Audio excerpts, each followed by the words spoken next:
Hello everyone, I'm Chester44 and welcome to this Let's Play Blades of Avernum. Last episode we did some exploring throughout more of this valley here, and now it's time to go visit the last town we have over here, Sattle, which I believe is actually closest to the mines that they plan to supply here. Seems to still be whole, so let's go investigate. You enter the mining town of Sattle, or at least you were told it's a mining town. One look at the town tells you something isn't right. The guards are eyeing you suspiciously. The few villagers you notice walk away from you. It's because of the slith in your party. The guards are looking at the slith with hate-filled eyes. Can't be just simple prejudice. The guard is reluctant to speak to you. After a while of pointless questions, he states that he would like to see the lizard leave. With that, you finish your conversation. Okay, I can't really go around the outside there. It's not on that one. I'll investigate that in a bit. Damn it!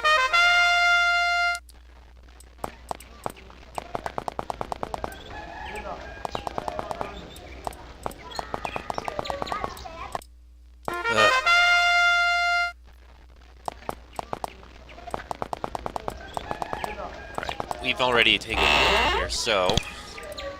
A small girl, no more than 4 years old, is staring at you with her eyes wide open.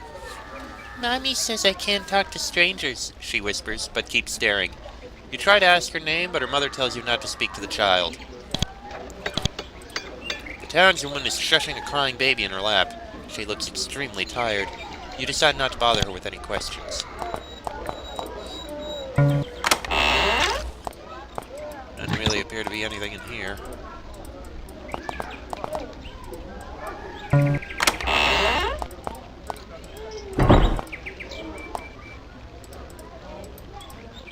Some coins in here.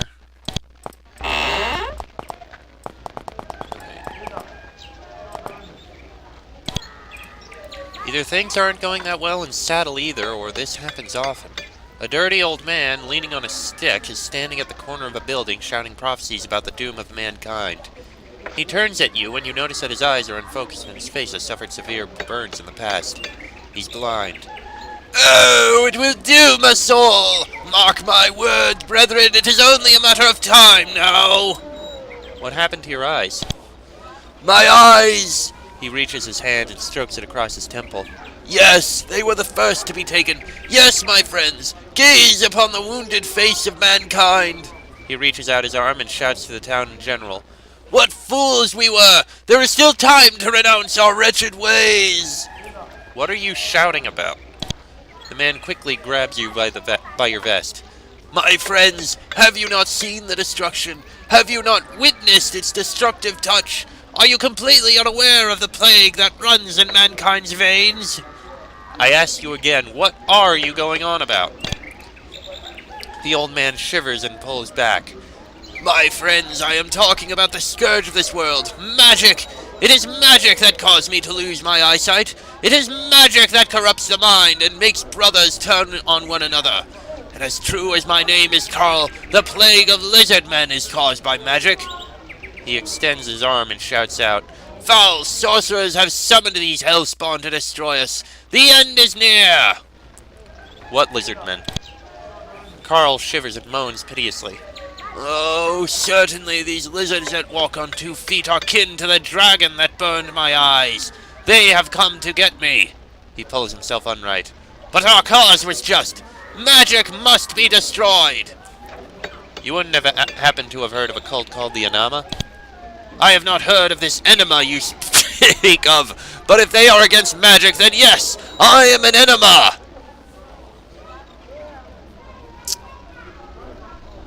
Sure, why not?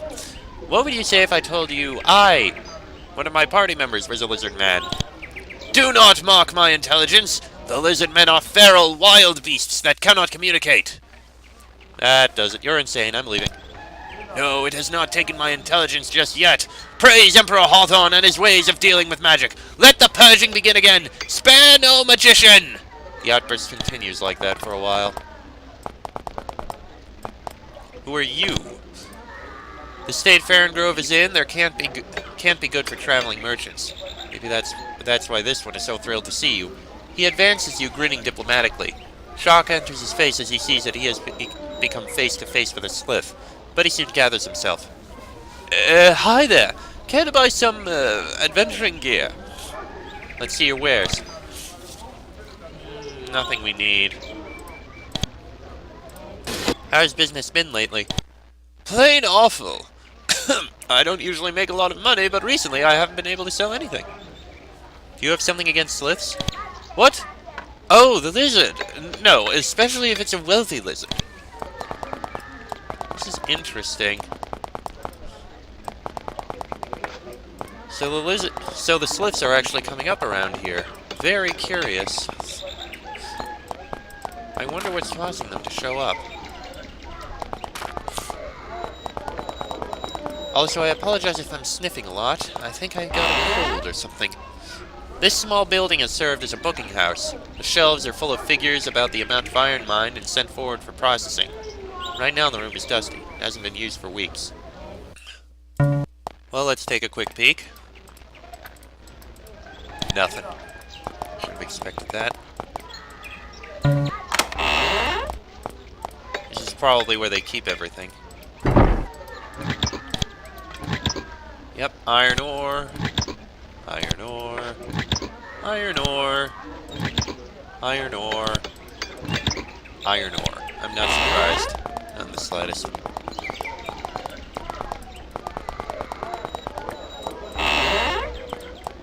Just to uncover the area around here at last. Is that a temple or something? Could just be the town hall. Anyway.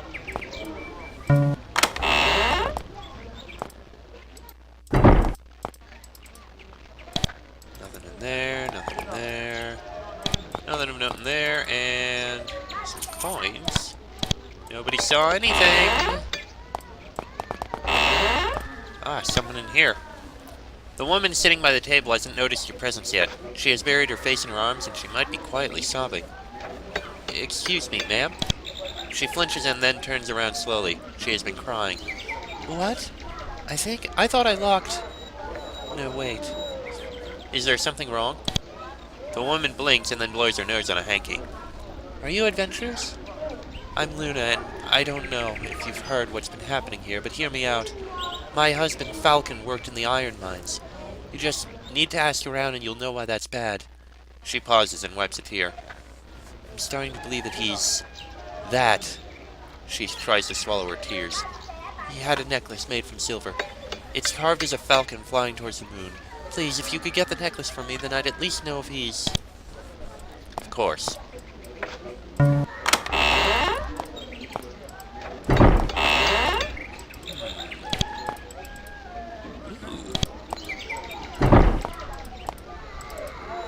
Ace potion and some coins. Not bad. Alright. I believe this is the inn. Vagabond's Rest. You enter a small, crowded inn. Basically, its patrons are soldiers. After you take a few steps into the inn, the commotion inside fades away. The soldiers are all looking at you with amazed expressions. One of the soldiers close to you jumps up and is about to attack you. Luckily for you, his companions restrain him. One of the soldiers speaks to you. Sorry, friend, we didn't expect a lizard walking in. This guard is ignoring you. He's staring at his flagon, and when you try to talk to him, he grunts something incomprehensible.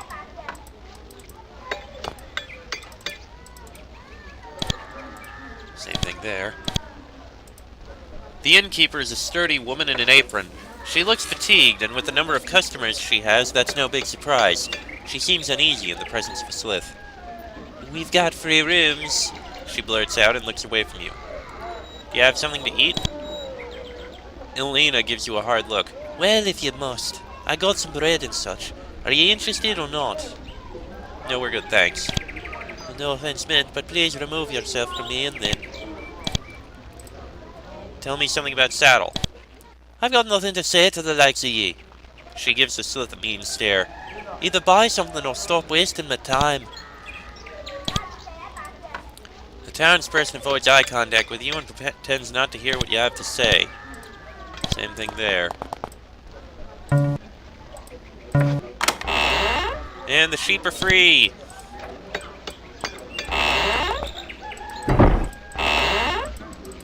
Nothing in there. You try the door. It's locked. In fact, it's more than locked. It's bolted tight from the inside. There is no way you can open this door. Suddenly you hear a low, muffled voice coming from the room. What's the password? You get no response. Obviously, you didn't know the right password. That's interesting. Be free, sheep! Be free! Alright, how about in here? Town Hall. Oh, that's the Town Hall. The Town Hall is currently unused, but a single middle-aged man is sweeping the floor. His back is slightly crooked. Greetings to ye. I'm Uppo the Sweeper. Is the mayor here? The man shakes his head. Try the barracks. That's where she went 2 days ago. Looks like you missed a spot. Uppo leisurely turns his head and glances at the spot you pointed out. So I did, strangers. So I did. Huh. Well, okay then. Town Hall is significantly less impressive than expected. When you entered the barracks, you saw the soldier flinch. He doesn't take his eyes off you as you approach him. He's squeezing the handle of his sword firmly. What do you want? We won't bite you. Yeah, I know you won't, but... His eyes turn towards the slith. He is visibly showing fear in his eyes. I'm Peter. What do you want? Why are you at these barracks all alone? Because of them! He points at the slith in your group and pulls up his sleeve, showing a bandaged wound. It has been bleeding heavily lately. Peter winces in pain. The lizards got me in the Battle of the Hill. He smirks. It's funny, really. I was the only one who got wounded. We lost 4 men, sure, but the others didn't get a scratch. Well, we killed at least 7 of them. So I guard now and wait for the priest. What do you guard? It's a joke, really. I guard the captain's office, which is kind of stupid because I'm allowed to let anybody in, even lizards. Peter's expression suddenly turns uneasy. Besides, I think it's just plain wrong. The mayor's in there too, you see. She and the captain have spent the last 2 nights there all alone. For all I know, they're just planning strategies, but still, that's not right. What's that about a priest? We've got no healer of our own, so Leomund was sent to Norton to help, and a healer in case things turn ugly. He hasn't been back, though. The lizards must have caught him. Okay, then. Captain Hemmington. Let's start with the mayor. There are 2 people sitting around a large desk in this small room. The first is the captain of the troops in Sattle. The second is the mayor. She is in her 40s and is currently looking exhausted. Looks like we got... By the gods! Bobby, look! She points at a slith in your group. What are you doing here? How did you even get in here? The captain speaks. Calm down, Evelyn. I'm sure this is not our enemy. The captain is correct, madam. We are working for the Empire. You explain your mission to the mayor and the captain. They both seem very interested. Finally, the mayor speaks. Astonishing! I've never seen a Slitzerekai, you say, before. Unlike Bobby here. Exactly what is going on here? The mayor stretches her hands. Bobby knows more of the military status, but I can tell you that we are currently being attacked by lizard men. You're adventurers, aren't you? Maybe you could help. Do you mean Slitzerekai? Ah, yes. Slitzerekai. My apologies, I did not mean to be rude. What can we do to help? The captain speaks. We are outnumbered in this fight, so a full frontal charge would be suicide. We would need a small group of highly skilled men to infiltrate the Slith base, located in the iron mines, and kill their leader. The captain unfolds his map. The iron mines are west of Sattle. Unfortunately, the men in my command have never seen battle prior to this conflict. He gives you a meaningful look. That's where you step in. You will naturally be rewarded if you help us. Please, we don't have anywhere else to turn. You look very tired. I am. And I dread the day things are back to normal when I have to do all the paperwork involved in this affair. How fares Sattle? Before all this happened, just fine. Sattle is an easy village to administer. Some paperwork there, a town meeting then. There isn't that much to do. It can get a bit boring, though, when you fill the same forms for 10 years. Alright, then. The captain greets you hurriedly. Captain Yarling sends you a letter. Remington takes the letter and opens it. She's from Grimson, right? Remington takes a moment to read the letter.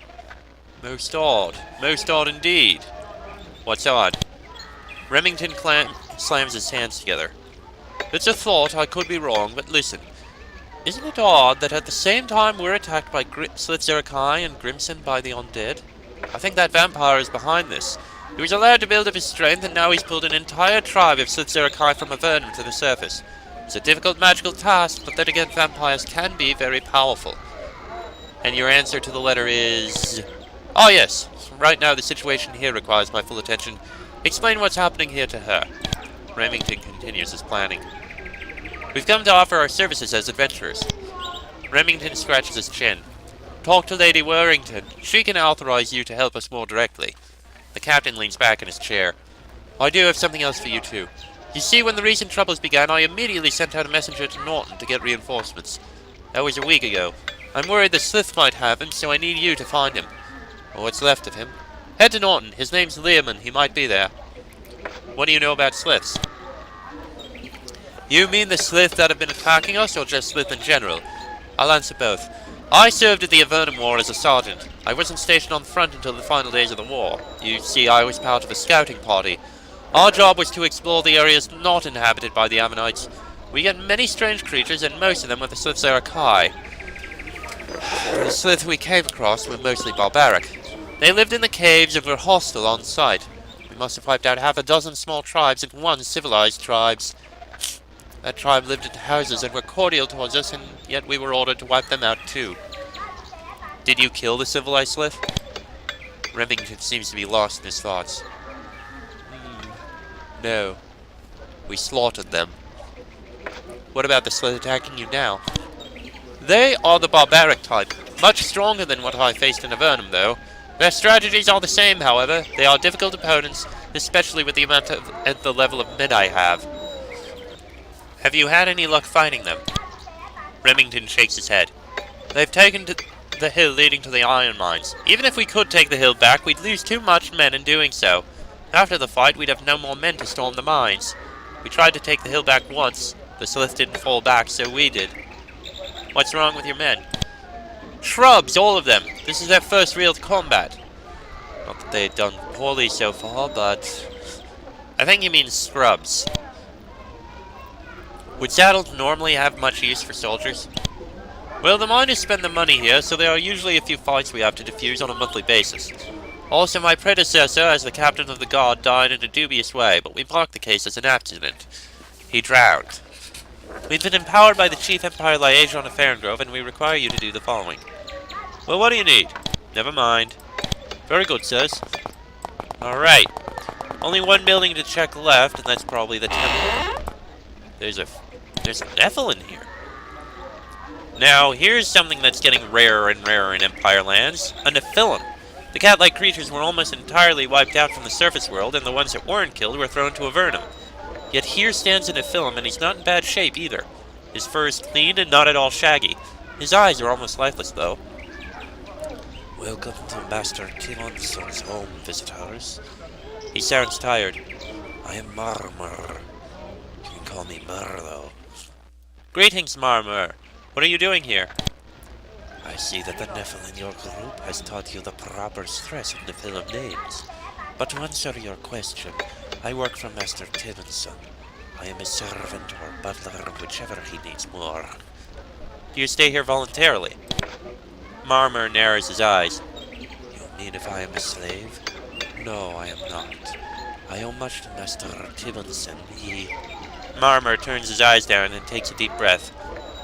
I do not think I have to tell you that my kind are not treated respectfully. I had a mate here in Faringrove. We were just passing through this village when drunken men attacked us from the inn. Before I could do anything, my mate was killed.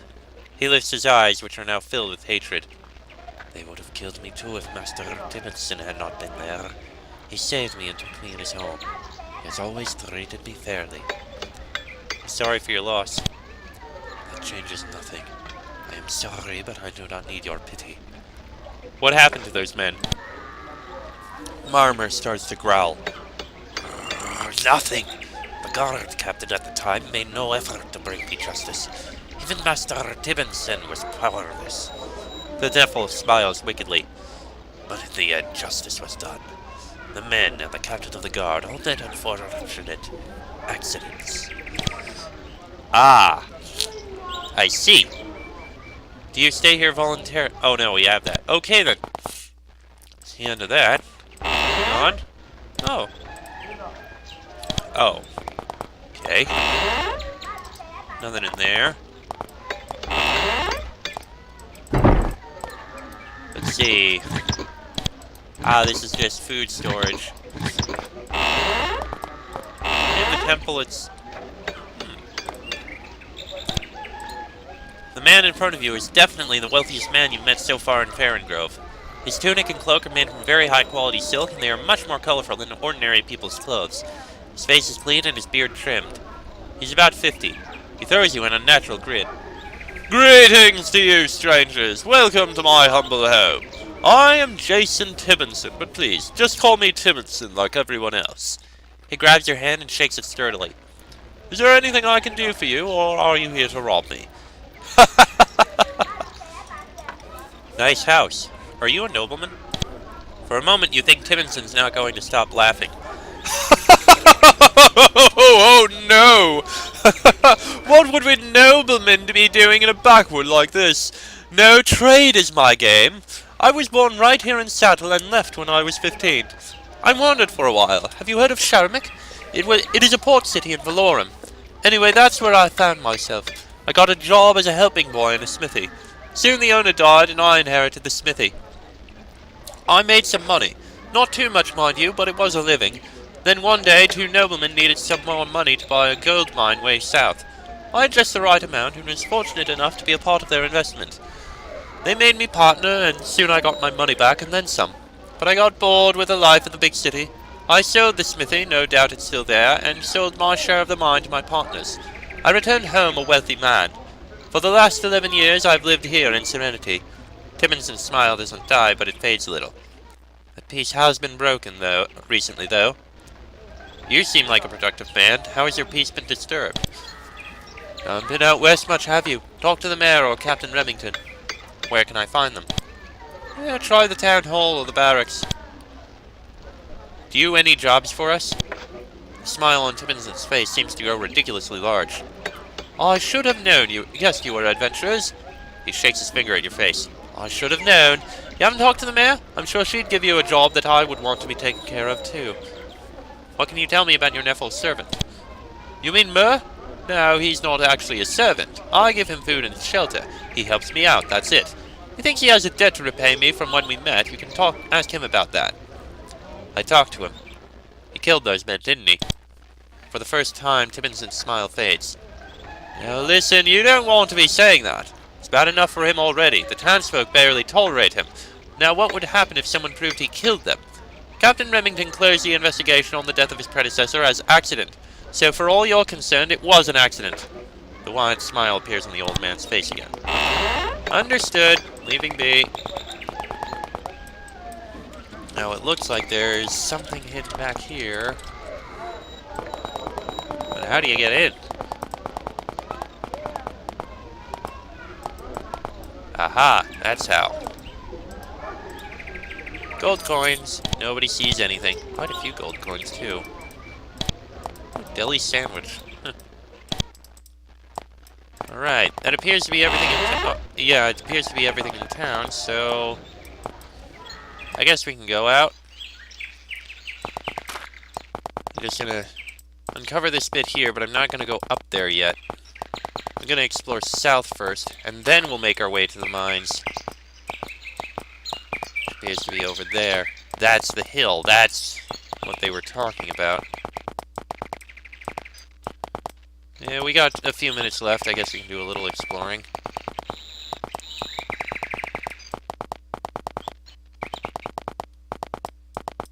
Ah, there's a cave over here. Investigate that in a bit. Ah, there's a way around the hill. Very interesting. And there's some slits following us. Those must be the warriors. Alright.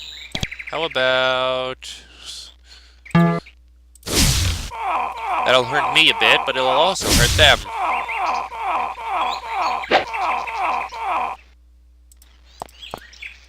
And a lightning spray. That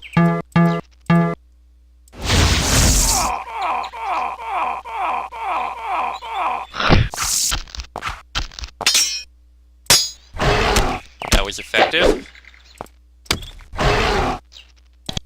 Healing. And another lightning spray.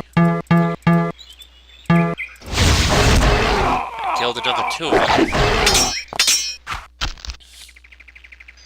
There goes that one. And that one. Healing. Fireball.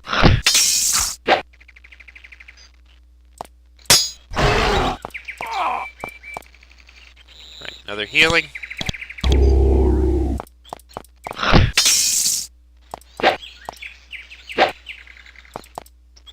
Arrow, why not? And there we go. Not bad at all. We got slit spears, but that's it. Alright, at least we killed a few of them. Interesting. There's more caves around here. Quite a few. Alright, well, I'm going to end this episode here. Next episode, we'll take a look at these caves I'm seeing around here. I'm very curious what's inside them. But that'll be in the next episode. So, until then, I'm Chester44, that is Fox, Sheik, Bonnie, and Draco. This has been a Players of Avernum Let's Play, and I shall see you all next time.